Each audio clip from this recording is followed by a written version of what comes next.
قرآن په غیږ کې مینې ولې مدرسې ته ځمه. دغه سرتونه چې د قرآن کریم دي دا هر سرت ځان ته یوه دعوه لري. دعوه دا معنا موضوعي بحث چې بحث به بالاصاله پر دغه ټکي باندې کېږي. هر مجلس چې جوړېږي هغه بالاصاله یو ټکی د بحث لري.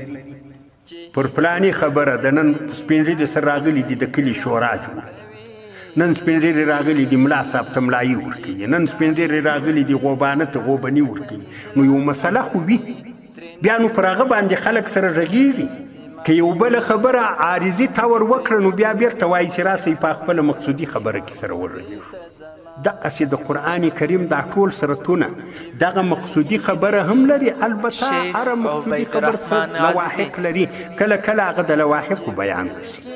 خیرن زړونه د تور جهل څخه زه د اسلام او دین و داسې سرچینې